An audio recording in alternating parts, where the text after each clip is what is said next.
بسم اللہ الرحمن الرحیم۔ السلام علیکم ناظرین اکرام، ہمارے یوٹیوب چینل کو سبسکرائب کر لیجئے کیونکہ ہماری اگلی ویڈیو صرف سبسکرائبر کو ہی ملنے والی ہے۔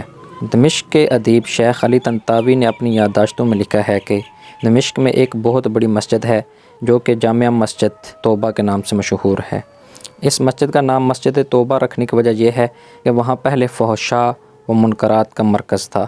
7ویں ہجری میں ایک مسلمان بادشاہ نے اس کو خرید کر وہاں ایک مسجد تعمیر کرائی۔ ایک طالب علم جو کہ بہت زیادہ غریب اور عزت نفس میں مشہور تھا، وہ اسی مسجد کے ایک کمرے میں ساکن تھا۔ 2 روز گزر چکے تھے کہ اس نے کچھ نہیں کھایا تھا اور اس کے پاس کھانے کے لیے کوئی چیز نہیں تھی اور نہ ہی کھانا خریدنے کے لیے کوئی پیسہ اس کے پاس تھا۔ تیسرے روز بھوک کی شدت سے اس نے احساس کیا کہ وہ مرنے کے قریب ہے۔ سوچنے لگا کہ اب میں اس اضطراری حالت میں ہوں کہ شرعاً حتیٰ مردار یا حتیٰ ضرورت کے مطابق چوری جائز ہے۔ اسی بنا پر چوری کا راستہ بہترین راہ تھی۔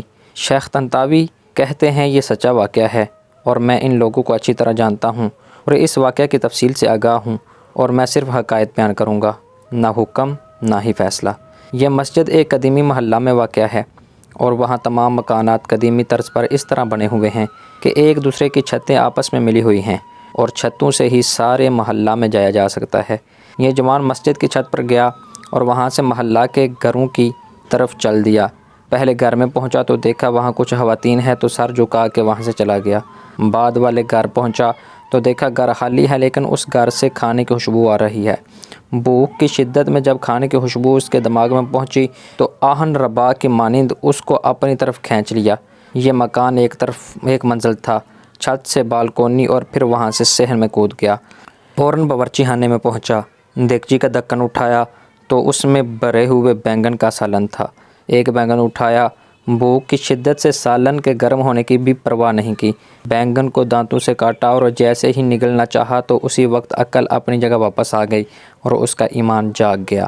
اپنے آپ سے کہنے لگا، خدا کی پناہ، میں طالب علم ہوں، لوگوں کے گھر میں گھسوں اور چوری کروں؟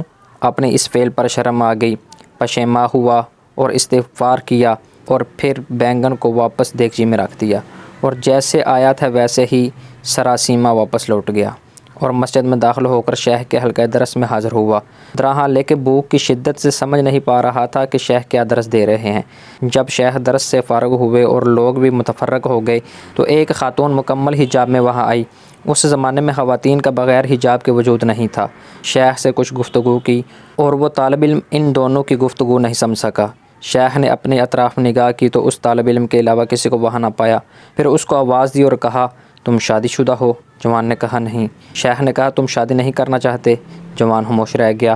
شیخ نے پھر کہا، مجھے بتاؤ تم شادی کرنا چاہتے ہو یا نہیں؟ اس جوان نے جواب دیا، خدا کی قسم میرے پاس ایک لقمہ روٹی کے لیے پیسے نہیں ہیں، میں کس طرح شادی کروں؟ شیخ نے کہا، یہ خاتون آئی ہے، اس نے مجھے بتایا ہے کہ اس کا شوہر وفات پا گیا ہے اور اس شہر میں بے کس بے پناہ ہے اور اس کا دنیا میں سوائے ایک ضعیف چچا کے کوئی عزیز و رشتہ دار نہیں ہے۔ اپنے چچا کو یہ اپنے ساتھ لے کر آئی ہے اور وہ اس وقت اس مسجد کے ایک گوشہ میں بیٹھا ہوا ہے۔ اس خاتون کو اس کے شوہر سے گھر اور مال وراثت میں ملا ہے۔ اب یہ آئی ہے اور ایسے مرد سے شادی کرنا چاہتی ہے جو شرعاً اس کا شوہر اور اس کا سرپرست ہو تاکہ تنہائی اور بدطینت انسانوں سے محفوظ رہے۔ کیا تم اس سے شادی کرو گے؟ جوان نے کہا ہاں، اور پھر اس خاتون سے پوچھا کہ تم اس کو اپنے شوہر کے طور پر قبول کرتی ہو؟ اس نے بھی مثبت جواب دیا۔ شیخ نے اس خاتون کے چچا اور 2 گواہوں کو بلا کر ان دونوں کا عقد پڑھ دیا اور اس طالب علم کے بجائے خود اس خاتون کا مہر ادا کیا اور پھر اس خاتون سے کہا، اپنے شوہر کا ہاتھ تھام لو۔ اس نے ہاتھ تھام لیا اور اپنے گھر کی طرف اپنے شوہر کی رہنمائی کی۔ جب گھر میں داخل ہوئی تو اپنے چہرے سے نقاب ہٹا دیا۔ وہ جوان اپنی زوجہ کے حسن و جمال سے مبہوت ہو گیا اور جب اس گھر کی طرف متوجہ ہوا تو دیکھا یہ وہی گھر ہے جس میں وہ داخل ہوا تھا۔ زوجہ نے شوہر سے پوچھا کہ تمہارے لیے کچھ کھانے کے لیے لے آؤں؟ کہا ہاں۔ اس نے دیگچی کا ڈھکن اٹھایا اور بینگن کو دیکھا اور بولی، عجیب ہے، گھر میں کون آیا تھا اور اس نے بینگن کو دانتوں سے کاٹا ہے؟ وہ جوان رونے لگا اور اپنا قصہ اس کو سنا دیا۔ زوجہ نے کہا، یہ تمہاری امانت داری اور تقوی کا نتیجہ ہے، تم نے حرام بینگن کھانے سے اجتناب کیا تو اللہ نے سارا گھر اور گھر کے مالکہ کو حلال طریقے سے تمہیں دے دیا۔ بہت خوبصورت اور قابل تأمل۔ سبحان اللہ، جو کوئی اللہ کی خاطر کسی گناہ کو ترک کرے اور تقوی اللہ اس کے مقابل میں بہتر چیز اس کو عطا کرتا ہے۔ صرف آپ ہی پڑھ کر آگے نہ بڑھ جائیں بلکہ اوروں کو بھی شریک کریں، یہ صدقہ جاریہ ہوگا۔ اس میں آپ کا بمشکل ایک لمحہ صرف ہوگا، لیکن ہو سکتا ہے اس ایک لمحہ کی اٹھائی ہوئی تکلیف سے آپ کی شیئر کردہ تحریر ہزاروں لوگوں کے لیے سبق آموز ثابت ہو۔ جزاک اللہ خیرہ۔ السلام علیکم